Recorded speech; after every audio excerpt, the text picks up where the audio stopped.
tonight. Orange and blue in every sight. Rubber CP on the mic. Postgame show about to strike.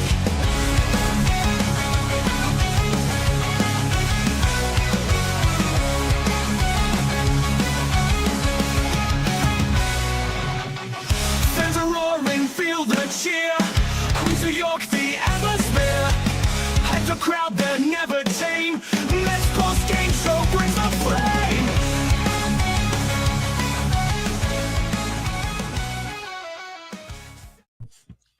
What's up, Mets fans? Welcome back to the New York Mets post-game show here on this lovely last day of April 30th, 2025. We are here to talk about a very infuriating loss. That's the word that I'll use. This 100%. felt like a throwaway game. It was very infuriating. But Rob can't join us here. We got Zach, recurring guest on the post-game show here on the channel to break it all down. We're going to be talking about some of the positives, I guess, but mostly the negatives. And it's going to sound like a dooming stream, at least from my end. But you know what? It's one game of 162. The Mets are 21-10 now. They were 21-9, best record in baseball going into this game. You know, they just felt like, and first of all, before we get into it, what's up, Zach? How are you doing? I'm doing all right. I'm doing all right. It's a weird loss because there was a lot of loud contact by the Mets hitters and the pitchers outside of Ryne, Stanek, and had looked good, and it was just a frustrating one. It was a frustrating one, but one that's I think it's easier to swallow than the one in Washington, the third game. Oh there, yeah.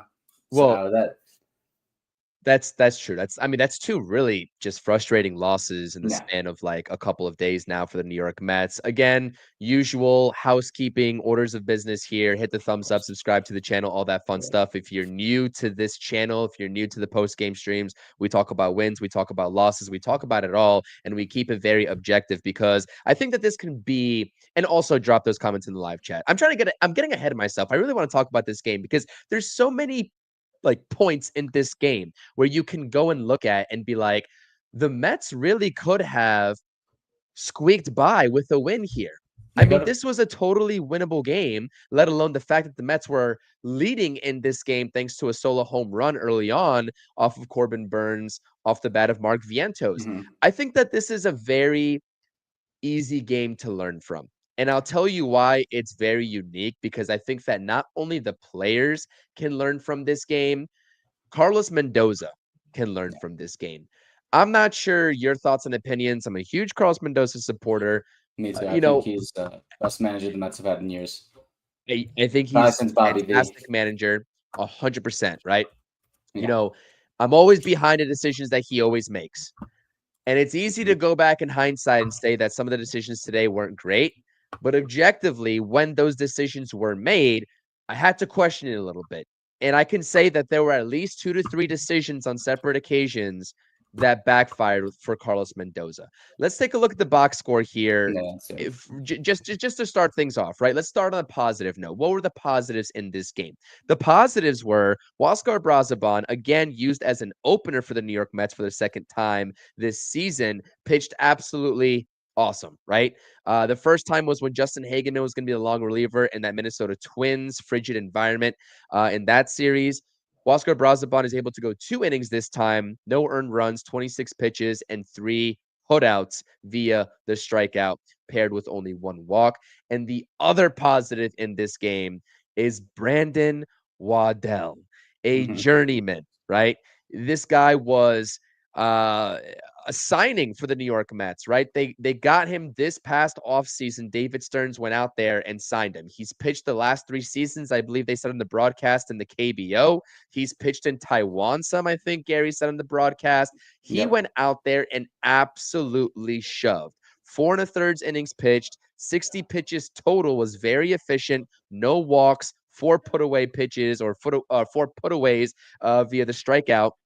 He was awesome. I think that, you know, to bring up and to understand that you're going to have a bullpen game trying to push Kodai Senga back into that 6th day of rest, there's nothing else that you could have asked for from Brandon Waddell, however you want to say it, in this game. Changeup, right? You know, sweeper, fastball, pitching to contact. 4 strikeouts. He was doing it both by pitching to contact and getting the strikeouts when it was necessary. Hell of a season debut, hell of a Mets debut for Brandon Waddell. Was thoroughly impressed, and it's got to feel good for him as well coming back into Major League Baseball for the first time since 2021. What did you make of those two performances, Zach? I mean, Huascar Brazaban just continuing to put up great numbers, looking good. Not just putting up the numbers, he's looking good. His stuff is sharp, and he's not allowing much hard contact at all. And just the versatility of his of what he can bring to the table. He can open games. You can get him in late relief. You can get multi innings out of him. There's things we haven't seen him do. I mean, we saw him blow a save, but then, obviously he looked good aside from the one pitch. So I think there's multiple things we will be able to see who Oscar Brazaban be used towards. And then Waddell just looked really good, looked very comfortable coming up here after, being signed from, I guess, Korea it was this past offseason, and then pitching down in AAA and just coming up and looking to be, like he belonged here, and this is someone now that could potentially, replace Danny Young in the bullpen for the time being. I know he's someone that can give more length and will probably be used more as a swing starter sort of guy. So I think I would look at him as a lefty option that can do Trevor Williams type things where, he could be a sixth man until we get Manaya and Montas back. Sorry, it's late night, long day for me. But until we get those two guys back, it's someone that we could look to be a swing man and use as a lefty out of the pen. Well, it's important to also realize that going into this game as well, for those of you all Mets fans that are tuning into this stream right here on this late night on the East Coast, is that Danny Young, the Mets actually have no relievers, no lefty relievers in this bullpen right now because Danny Young was placed on the IL 15 list with a sprained elbow. Not really sure when that happened. He's actually been pitching really well as of recent. I know that there's been a lot of complaints about Danny Young at some points in the season, but he's been pitching really well. And so that came out of nowhere. And coupled that with the fact that AJ Minter is looking at a very long IL stint, if not for the rest of the season, right? Shutting him down for the rest of the season. Then what's going on? Dolo said, Dolo Supreme in chat that Mendoza had just announced that Danny Young will have Tommy John surgery. Because while we're on the topic, it looks like Danny Young is going to be shut down for a year and then some. Well, I see the actual post here from SNY. Carlos Mendoza says Danny Young has been dealing with forearm issues, and those forearm issues for pitchers always extend back up into the elbow with the added stress. That's just the dynamics and the biomechanics of the arm and the throw. Forearm issues late and has had a hard time recovering. Imaging revealed a sprained ligament. Tommy John surgery is on the table, says Carlos Mendoza.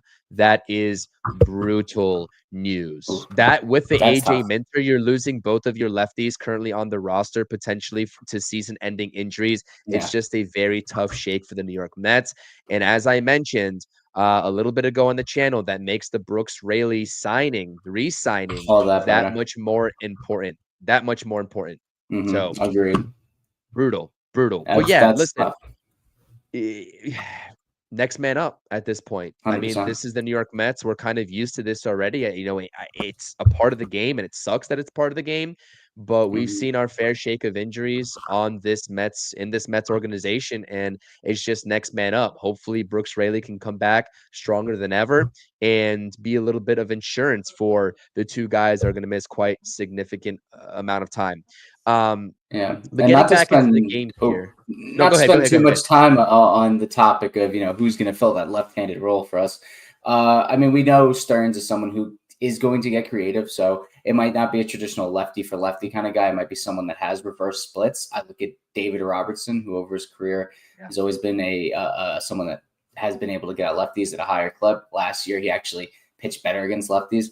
And then guys in the minors, we have Genesis Cabrera. We have, I think it's Anthony Goss, if I'm not mistaken. And then there's Felipe De La Cruz. I don't know. De La Cruz, I believe is his last name. He's in Double-A actually, but he's been pitching phenomenally. He's 23, and there's talk. I've seen people mention that he could jump straight from AA to the majors. And so that there's going to be some sort of subsequent move. I don't think it's just going to be us rocking without a lefty. I think we will be making a move, or even just if it's not going to, I don't think it's just going to be Waddell. I think Waddell's probably going to be used as a guy that's going to bounce between AAA and the majors, assuming the rotation's healthy. So there's going to be stuff that's going to happen, I think, in the coming days.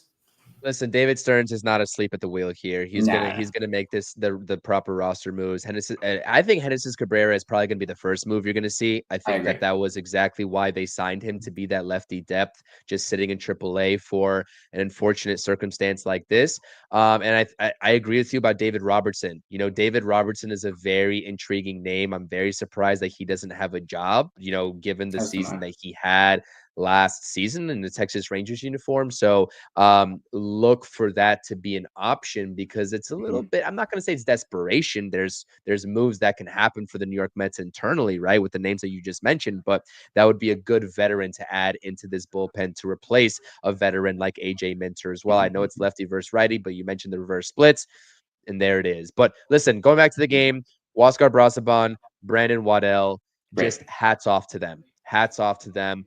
And we'll talk about the second inning of Chris Davinsky, but the first inning, hats off to him as well, posting a 0 there in his Mets debut this season as well. Let's get into what went wrong. And if you all think that I'm just going to gloss over the fact that the Mets went 0 for 10 with runners in scoring position as an offense, we are not going to. We're talking about the pitching first. Let's fast forward, right? Because Davinsky, or I should say Waddell, on a roll. Brasaban starting off the game was on a roll. You get into, I believe, the seventh inning, right? You get into the seventh inning, or was it the sixth inning? Whatever it was, whichever one it was. I don't care what it was at this point. It's a moot point. But Waddell's cruising. He gets the lefty out. That marks 4 1/3 of clean baseball pitched by Brandon Waddell. You have a decision to make if you're Carlos Mendoza. You opt to ride the hot hand and Waddell for at least the next 2 outs, or at least until he walks a guy or gives up a base hit. Base runner, yes. Or you go with more of the veteran approach, going righty on righty with Ryne Stanek, who has struggled over his last 2 appearances in that national series. I think that this was a case, I'm going to be very honest, I'm going to be very blunt here. This was a case of overmanaging. I agree to an extent. I'll let you finish up before I go into it. You committed to the long relief game. I understand it's 1-0, understood. At that point, I feel like Carlos Mendoza, what has made him such a great manager thus far, is trusting the guys with a gut feeling, right? Guys that are rolling, even if they're pitching a little bit beyond what he had imagined, sticking with them until they give up a runner or they give up a run, whatever the case may be. I feel like he has been a great manager in his tenure thus far with that gut feeling. I understand where he's coming from, though. Don't get me wrong. I understand why he went Stanek versus the righty bats coming up with 1 out in that inning. Understood. But for me, given, the situation of the game, I understand it's a close ball game, 1-0. I just felt like it was doing a little bit too much. And worst case, he gives up a hit and you put Stanek in. It just felt like overmanaging to me. I understand why he did it, but that was the first decision of Carlos Mendoza tonight that I was not a fan of. I would have rode the hot hand there with Brandon Waddell. What do you think? I agree. I do think it's a bit of overmanaging, but you did mention Mendoza has been more reliant than more other managers on his guys. Some managers very much so coach to the book. It's like, oh, righty versus righty matchup, but they go to the computer screens now and whatever that's spitting out to them. He goes off his gut feeling more so than other managers, and it's a breath of fresh air to get that. But you see that a lot. You actually saw this a lot last season, where he was very to the book. He was very by the book last year, and he let guys that he trusted in, a la Luis Severino, go a lot longer. Now, this season obviously develop that trust and rapport with players more so.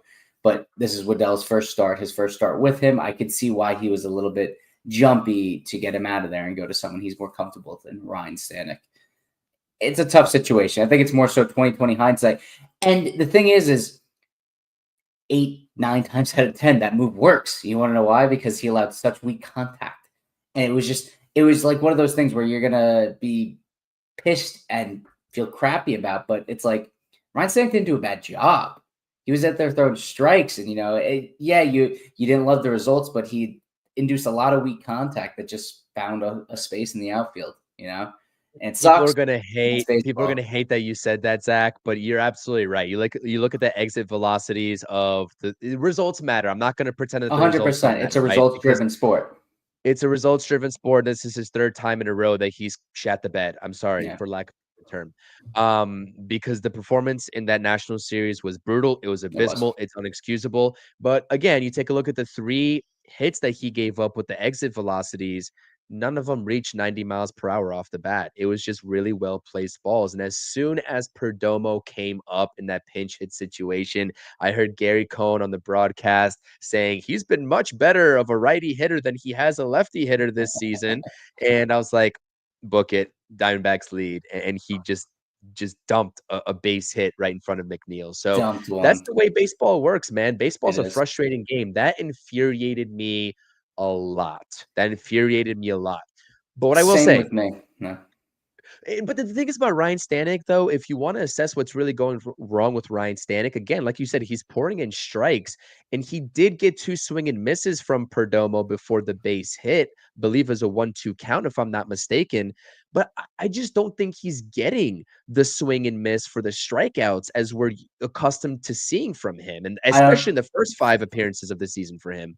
Yeah, I don't think he has the sharpest secondary stuff. I noticed a lot of fastballs there. I didn't look at the count and see how much he actually threw, but I did notice that he was going to that fastball a lot, and he wasn't going to the slider, or I believe he has a splitter too, as much. And he's someone that you tend to see really kind of work in those secondary pitches to a decent degree. And if he's really feeling them, you can see him throw more than the fastball itself. So I think that was one thing where he was in the zone too much, and then just to play devil's advocate, I do understand too why Mendoza was going to Ryne Stanek in that position, because he had 2 rough outings. Let's throw him a little, a little toss up, a little lob ball, a little lob to get out the bottom of the order. 2 outs, easy peasy. He comes in, he uses a weak contact, and then a bit of weak contact, and the run scores. It's tough. I see all the angles, and it's tough. It's a long season. We're going to have a lot more of these. Hopefully we're going to have a lot more wins and a lot more of these. That's what I'm saying. This situation is going to come up again for Carlos Mendoza. It's going to come up for Ryne Stanek again. It's going to come up for this Mets team again. And again, this is why I keep saying that this could be a very valuable game and a very valuable lesson to the players and the manager. And listen, if Mendoza comes out and he says that I'm going to still make that decision 9 times out of 10 with going with Ryne Stanek, and the guy that I know that has championship pedigree in a Houston Astros uniform just a couple of seasons ago, then you know what? I'm going to buy into that. I definitely agree, because like you said, 9 times out of 10, probably Stanek gets out of that situation unscathed. But, the Diamondbacks, credit to them, unlike yesterday where they were hitting the ball hard and the Mets were making web gems, now they were able to just get some weak contact going their way for base hits, which resulted in runs. But the other decision that I didn't like, I will say this again objectively, is that it's 2-1 ball game, right? Davinsky did his job, scoreless 8th inning. Edwin Diaz hasn't pitched. I know he hasn't been great this season. I 100% agree. Edwin Diaz hasn't pitched since April 26th. It's been 5 days. Got 4 going on 5 days after he got the save 2-0 in that national series. I'm very curious and he was warming up. I was surprised because it looked like Edwin Diaz, when the camera cut to him, looked like he was looking out there to see if he was getting the start of that 9th inning. And then when the commercial break ended, it was Davinsky still out there. And I'm not sure I really like that decision. I really don't. And it also backfired on him because the Arizona Diamondbacks got the insurance runs they needed to make it a 4-1 ball game. And then the Mets offense coming live late, it was it was too much. It was too much to overcome. So, I mean, would you agree with Mendoza as well? Like, do you see the stand? I think that both of these decisions are a little bit different in their own regards. I think that putting Edwin Diaz in the ball game would have been a little bit more of a no-brainer for me than, let's say, Yeah. taking Waddell out and putting Ryne Stanek in. Just my 2 cents. I understand, and I don't fully disagree with the move to put Stanek in. I was genuinely confused, and I said to myself, I was like, this is going to be, especially after what's his name? Who was the pitcher that the Mets had there in the ninth? Chris Davinsky, former Tampa Bay Davinsky, Ray. yes, Davinsky. As soon as he allowed those couple runs, I was like, this is the one move that's going to bite Mendoza in the bucks. The Mets are going to make a little charge, and they're going to fall just short. And sure enough, they did. I didn't agree with it whatsoever. I think you play to keep it a 1-run game. You don't try to squeak that extra inning out of Davinsky there. And of course, it came to bite him in the butt, but that's baseball. It's going to happen. I'm not turning on Mendoza. I don't agree with the move. I think he's probably thinking to himself, he's probably said to the guys, I lost that game. Diaz should have given you the ball. But there's tomorrow. Win a series tomorrow, and that's that. So again, we can be Mendoza supporters with calling out some of his decisions. First of all, this is my channel. These are our opinions at the end of the day. So again, this is something where I'm going to just call it like I see it. I'm going to be very honest with you all and say that I didn't like those two decisions. And it just doesn't really make sense to me because, okay, you're committing to winning a ball game, right? You think that the best chance to win a ball game is going with the guys that you know and Ryne Stanek over Brandon Waddell. So why wouldn't you just take that same mindset into the decision of trusting a guy that you know in Edwin Diaz over Chris Davinsky also making his Mets debut this season? It doesn't make sense. It just seemed like a little bit of backwards, like two different philosophies and two different innings, given the different situations. But I was just like, just be consistent a little bit. You know what I mean? Yeah, 100%. And as we watch baseball throughout a season, you're going to see that the manager's moves 90% of the time aren't really going to make that big of a difference. But that 10% where they can win and lose games is going to happen. And I think Mendoza has made a few moves that he's won games this season. I think this is the one move that he's made that's actually lost the game for the Mets, because if Edwin Diaz comes in and he's locks it down, which I believe he will, he's been much better as of late. The Mets come out and they went on a walk-off I guess ground ball by Jesse Winker there, assuming the same at bats play out. So yeah, I don't agree with that move. I understood the Ryne Stanek one much more than the Diaz one, but the Diaz one made no sense, especially having him up warming up, having not pitched since the 26th. These guys, you don't want to just have them sitting around doing nothing for days, maybe a week on end. They need to get out there and they got to pitch. They got to stay fresh, because there is such thing as a reliever as being too fresh. You know what I mean? You don't get enough game time, you're going to come out there and you're going to be a bit rusty, And I think regardless of what tomorrow looks like, you got to get your big guys out there tomorrow. Diaz has to pitch. Reed Garrett, I think has he pitched recently? I can't remember the last time Reed pitched, but even him, got to pitch. Bringing that up, I mean, you could have went with Reed Garrett too. I mean, you had options. So I don't know, man. I agree with you though, 100%. I think it was a little bit of a panicky decision making there by Mendoza. First time we've seen that in a bit. Yeah. Everyone, ladies and gentlemen, if you're here in the chat, just going on 25 minutes here on the stream, please smash those thumbs up buttons. There's 30 plus people in this chat, only 10 likes, 11 likes. Please smash those thumbs up buttons. Drop the comments in the live chat. Subscribe to the channel. Subscribe to the Sunny Days Media YouTube channel as well, where you can find Zach and a whole bunch of other guys talking sports, football, Mets, Islanders, Rangers talk on there. You'll find it all. So make sure to go subscribe to that channel. I'll link it in the description down below. It's not there right now, but I'll go back after the stream ends and link it in there for you all to go back and view. Okay. I think I've covered all the basis of the pitching and what I like versus what I didn't like, right? Again, positives, just to recap here, the first 25 minutes. Positives, Braziban and Waddell. Davinsky making a season debut, posting a scoreless inning in the first inning of work. Don't like Waddell being taken out. Don't like Ryne Stanek 3 outings in a row, basically just looking not sharp.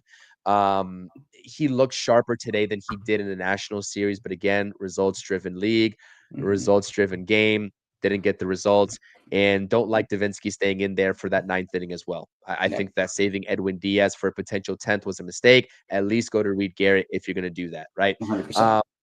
Let's transfer. Let's take a look at this box score yet again on the left-hand side of this Mets lineup and assess some of the performances here. Listen, Decently I think ugly, but the results are probably worse than what it actually looked like if you watched the game. Which is a right. weird thing to say. But the biggest thing that you don't see on this screen that probably tells you why the Mets lost this game, as has been the case for a lot of other games this season so far, has been the lack of production with runners in scoring position. They go 0 for 10. They've been a lot better recently. I will give them They that. The haven't. Mets offense looks like they're finally waking up, with the exception of the majority of the game tonight. 0 for 10 with runners in scoring position simply cannot happen. That is not a No. recipe to win you a ball game. And even given the struggles of Ryne Stanek and Davinsky in that last inning, this is a game that the Mets should have won, even giving up those 4 runs. The offense has to do its job. If you have a supposed top 5 offense in this league, this is a game you win, because those 100%. guys come through, and even one at bat, you go 1 for 10 instead of 0 for 10, you win this ball game. You know what I mean? And Yeah. so we're not asking you to go, 4 for 7 with runners in scoring position. We're asking 1 for 10, and the pitching is holding up its end of the bargain for the majority of the game to give you that opportunity. And they just simply couldn't deliver. Listen, I like the at-bats that Mark Vientos has been taking. He starts off the game with the solo home run for the New York Mets. He gets the game going in terms of the scoring output. Tyrone Taylor having himself Having himself a day. another just monster game, 3 for 4 with a huge home run there in the 9th inning to make it 4-2 and kind of start that quote unquote fake comeback for the New York Yeah. Mets in the 9th inning. But I mean, tell me what you saw from this lineup. I'll put up the box score yet again. There was some pretty ugly swings in this game. I think Alvarez had a game to forget. He looked like he was back to chasing. Marte didn't really do anything. He takes the 0 for 1. Soto, it was a bad Soto game, man. Do you want to talk about that 3-0 swing that he had? Because I that like the was idea. I really you do. do. I like the idea, Okay. and the approach was good. It's not like he went after a pitch up and away and tried to rip one into the upper deck in the Coca-Cola corner. He went with it. He just got under it. I mean, you saw the exit velocity 106. I mean, he gets a little bit less of a launch angle, and that's sitting in left field. And the game is the Mets are leading 3-2, but obviously they're not, and it looks ugly for Soto. But I mean, that first at bat where he scorched one off the bat into right field, right into Corbin Carroll's glove, and then I believe there was another one that was I think it was just a lazy fly ball, kind of a lazy fly ball, or maybe it was a ground out that was just right at a guy. No, he gave it a ride to the warning track. Which was that? I think that was another. I think that was not the first at bat, but I think that was a later at bat in the ball game. Actually, I think it was before the warning track, but he went the opposite way with it. I think it was a fly ball for sure. It was. You're right. You're right. That was the second at bat, if I'm not mistaken. But again, it's just a lot of good at bats, good swings that are just finding no results, and it's frustrating because we're not getting any results, and it looks very bad. You know what I mean? And it is. He's in a slump. He's still in a slump. But the thing is, he's not grounding the ball anymore. I'm happy to see this reverse where he's lifting the ball. All 3 of his hard hit outs were all fly balls. So I guess I'm trying to find some sort of positives and negatives. But I think Alvarez too. I think he hit a couple hard hit balls that Corbin Burns was leaving balls over the middle. The Mets were scorching, just going right at guys. I mean, pretty sure it happened to Tyrone Taylor at the bottom of the 3rd. It happened to Alvarez once. But enough trying to sugarcoat things. The Mets couldn't get it done with runners in scoring position. When they had the guys on base, Vientos striking out there in the bottom of the 9th. Nimmo, if I'm not mistaken, with Acuna on, he went and struck out or grounded out, and it things that can't happen. Things that can't happen, especially when your table setters, your Lindor gets on base to start the game with a double.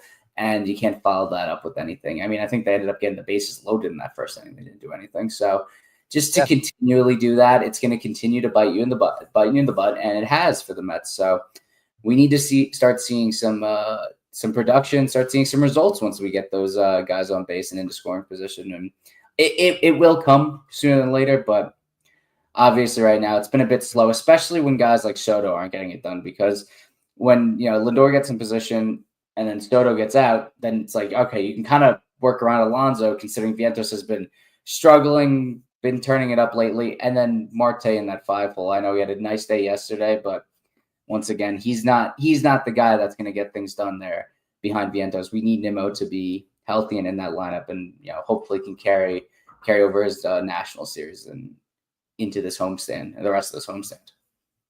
This is if you watch this game, and if you didn't, then I'm gonna tell you this right now. Corbin Burnes did not have his best stuff. He has actually come into this start kind of struggling so far this season, but he's such an elite pitcher that even when he doesn't have his best stuff, I think he gave up like a career high or like a high of some sort in X amount of years in his career of walks today, which I think was 5. 5 walks. I think what did he go? 5, 6 innings pitched, Did he whatever it make it was. 6? I think he did, I think but he yeah, made it 6, to be honest. I think he made it 6, but he he didn't look did. good. He was leaving a lot of balls over the heart of the plate, like you said. The control wasn't there at times. I mean, look at Pete Alonso, dude. 3 walks, a hit by pitch.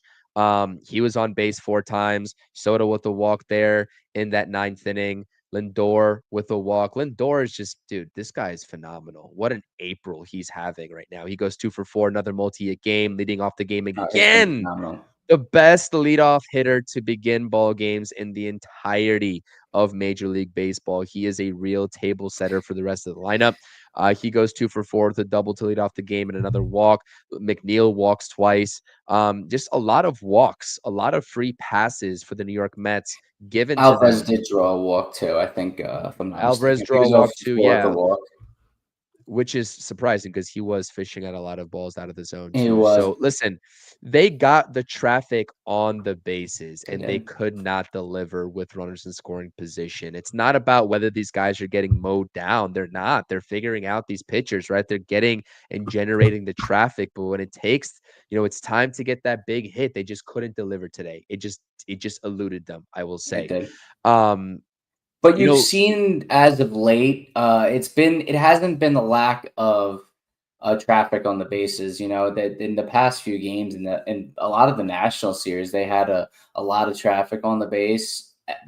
And then obviously that last game in Washington in the first game of this series, they were able to really just put together two high scoring games. So I think you saw a lot earlier in the season where they weren't able to get that traffic on the base, and when they did, they weren't able to get home. Now it's like, all right, we're generating that traffic. Now let's consistently bring it home. And it doesn't have to be every night. It doesn't have to be 7 for 11 with runners in scoring position. No, a 3 for 12, a 3 for 13 night is fine as long as we're driving them in droves. You know what I mean? I don't want just a single here with the guy on second driving in 3 runs. No, I want to drive in 2, 3 runs at a time. So they need to be able to take advantage of these multiple runners in scoring positions. You know what I mean? It's not just the guys on second. It's when the guys you got second and third, no outs or 1 out.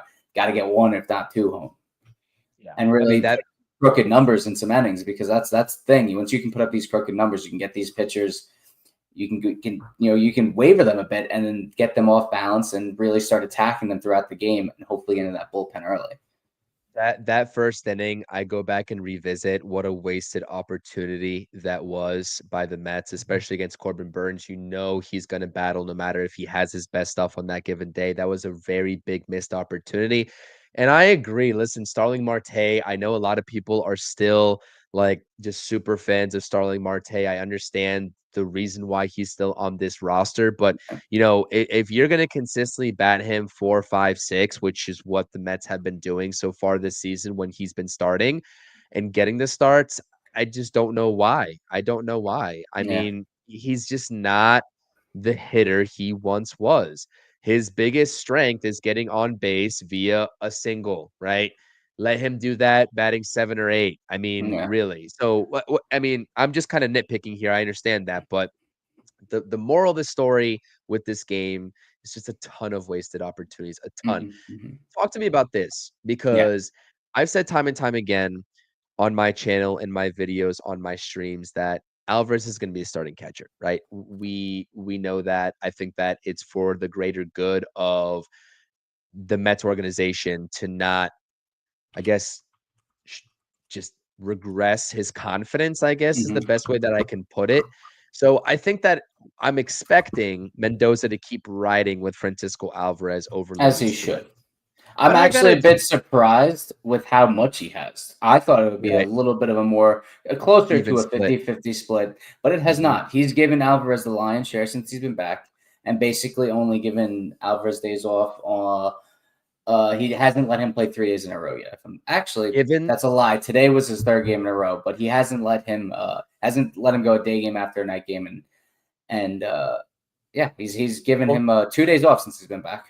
Well, given Seems like that, a lot. I would still, given that, I would still have batted Luis Torrens in that 9th inning over Alvarez. I would have done it. I'm sorry. I need, That's again, not you're talking one. about decision making. You're talking about decision making of the pitching side of things, of riding with the veteran. Torrens has been swinging a hot bat. He's been going the opposite way with authority, right? Mhm. And he's been finding a lot of success. I would have given Torrens that at bat over Francisco Alvarez. I mean, that's a decision where you're never going to fault Carlos Mendoza for sticking with Francisco Alvarez, and I No, yeah. understand 100%.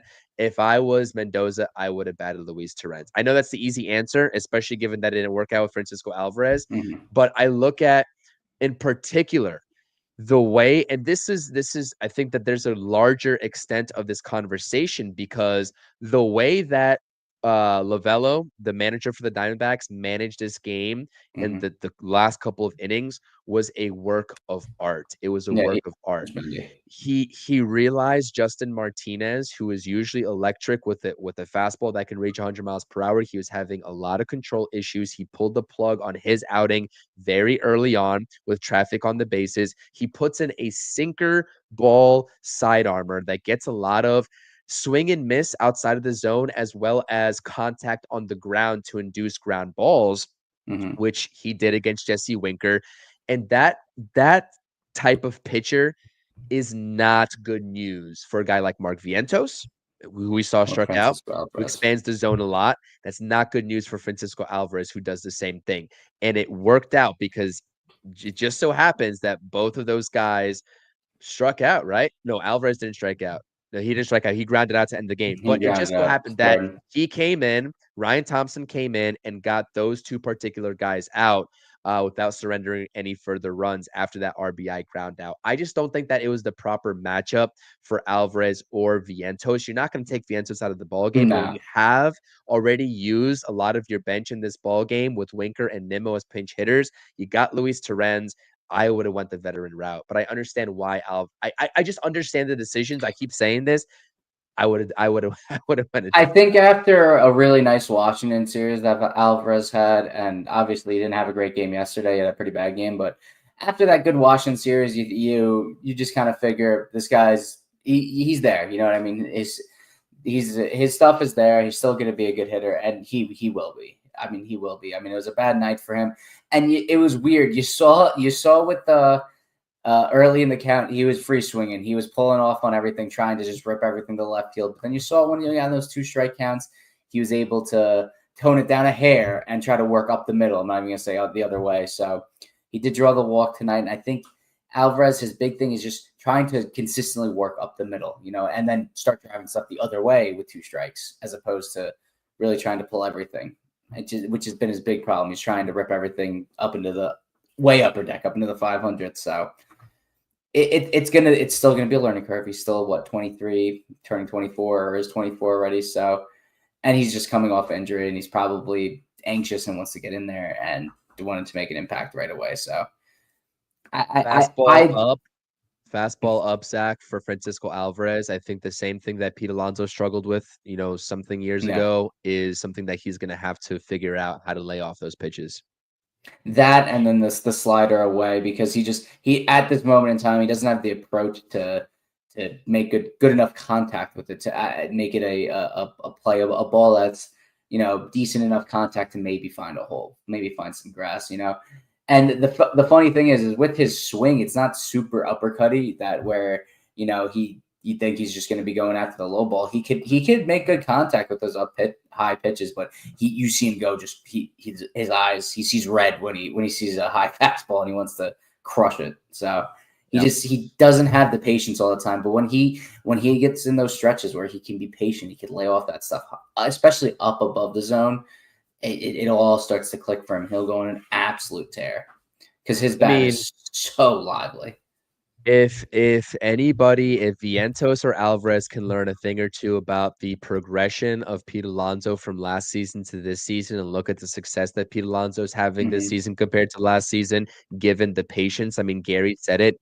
Pete Alonso has the same amount of walks this season as he does strikeouts, just about, which you don't expect at all from Pete Alonso. They can take a little bit of a learning lesson there because their game will also elevate when they make pitchers come to them instead of vice versa, which is exactly why Pete Alonso is having as good of a season as he's having thus far. A little bit of a look ahead. There's been, and I didn't know this, kind of hard to believe, but there's been a little bit of a, I guess, flu sickness going around this Mets team thus far. I mean, 9 RBIs for Nickel in that last game against the Nationals, and then the next day he's not starting, and I'm like, what the hell happened? Well, he's dealing with sickness. He had to actually had IV administered to get him hydrated and whatnot, and I guess the same thing is bothering Kodai Senga with his sickness going around the clubhouse. So the probable starters tomorrow are Kodai Senga going for the New York Mets versus Zach Gallen. With the sickness, I mean, anything is subject to change. I don't know. Well, with it, Kodai getting the extra day, wouldn't it be David Peterson's? No, not David Peterson. Peterson Wouldn't it be Clay went Holmes? Clay Holmes. Holmes? I thought it was Clay Holmes originally when I did the preview for this series, but I think that they changed it to Kodai Senga because that's the reason why.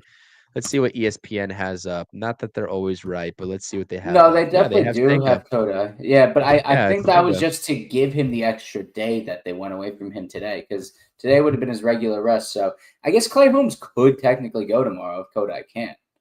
So Right. Well, I think that they just thing in the world. rearranged the rotation after that. I think they did just switch those two guys, given the extra day rest with the sixth, quote unquote, sixth starter in the bullpen / long relief game today. So I don't know, really weird stuff going on in terms of the way that the Mets are rearranging their rotation. All of this is because Kodai Senga, they don't want him going every fifth day. And so they have to call up spot starters, and that's going to keep happening presumably until a guy like Manaea, Montas, or Paul Blackburn can get back. And that's just it. Yeah, let's just hope it's we'll see. He was also dealing with a sickness that had him lose a ton of weight. They were talking about the broadcast or something. Just was something strange going on. But these guys got to stop eating chicken wings or something. I mean, whatever got was it Bellinger and who else sick? Bellinger also had come down with some sort of sickness as well. Listen, hopefully this team gets healthy. I mean, the injuries that happened already, nothing you can do about that. We're not talking about the sickness. We're talking about Danny Young and AJ Minter, huge blows to the bullpen. But hopefully the rest of the guys that are dealing with this sickness can get it going and can perform. And we'll see if Kodai Senga's on the mound. But I think you're right. If Senga's not well enough for some reason because tomorrow's a day game to 1:10 p.m. start, which is a little bit unusual for Thursday, then I think that Clay Holmes would probably be that emergency starter, given that there was an off day today. He was supposed to be the scheduled starter before this long relief game. So that's a little bit of an outlook there for tomorrow. And they're going up against Zach Gallen. I mean, this is going to be a rubber match game. Probably the best pitcher on the Diamondbacks now. Well, he's got. I know he's had a rough year, but I still think. Yeah, I mean, was he pitching to almost a 6 ERA, something like that? Yeah, it's pretty brutal. 5.57. I still think he's the best pitcher they have on their roster. He had a great year last year. Was in the Cy Young conversation for a bit. Hopefully, they can get to him often and early. I mean, don't let any opportunities pass you by the wayside here because I mean I know you mentioned Corbin Burns being a great pitcher and he has been, but he was the guy to get to before before the rubber match of the series because his career trajectory since I guess his last year in Milwaukee has kind of taken a dip, at least in terms of the advanced metrics. He has not been the same pitcher. The And you kind of strikeout see rate. the strikeout rate, the walk rate going up, and just the velocity. I think he's dipped a hair. I think he's down like a mile or two on his four seam fastball. So, get after it early. Make Gallen work. He hasn't had a good year. Don't make him don't let him get comfortable in there and get into that bullpen, which we have been That's the able to name of the get to. game. I mean, honestly, I feel like the Mets put up great at bats, whether they come through with runs or not, against opposing teams' bullpens outside of the first couple days in that Nationals series where they couldn't really touch that bullpen. But we'll see what tomorrow brings. Honestly, this is again a learning experience type of game. And when the Mets had lost that brutal game 8-7 in game 3, guess what happened? Day game right after that, and they came back and won a ball game in a huge way. So I believe the Mets are now 12-2 at home, which is still fantastic. They had an 13. 8-game winning streak at home. That was obviously snapped tonight, but just the Citi Field crowd is electric, getting behind the players, and why not 21-10? Even with a loss tonight, it's still good. There's things that can be improved upon. There's learning experiences that can be had, but 21-10, pretty damn good. Tough ball game today. Back at it tomorrow, 1:10 p.m. We'll see if we do the pregame. I know that Rob's not available for the pregame. We'll see. I have a little bit of a busy schedule tomorrow morning. I'll try to squeak one in if I can on the channel, but I'm not sure. But Rob and I will finally have a stream together on the post game tomorrow, right after the game. So thinking about 4 o'clock, 4:15 with a 1:10 p.m. start time. So that's all I had today. Again, approaching 50 minutes. Tough loss. It's an infuriating loss for me. I mean, there's a lot of things that you can point at where the Mets had just so many opportunities to win this game and they didn't take advantage. And that's just the game of baseball. Go back and take advantage of those opportunities tomorrow and win a series. It's about stacking series wins. Sweeps are nice, but especially against a team like the Arizona Diamondbacks, who are still very talented. They're going to be in the wild card discussion, I would imagine, until the very end of the season, alongside a couple of these NL East teams, including the Mets. If they don't come out as the division winners, all of these games matter, right? Oh yeah. They mattered last season in terms of giving the Mets the edge over the Diamondbacks, with the same record, but putting the Mets in the playoffs over the Diamondbacks because they took the series split between the two teams. Do the same thing tomorrow, and who knows? You just might need this game when it comes September time and things Never get a little know. bit close in the playoff race. So, anything else that you got today, Zach, before we head on out of here?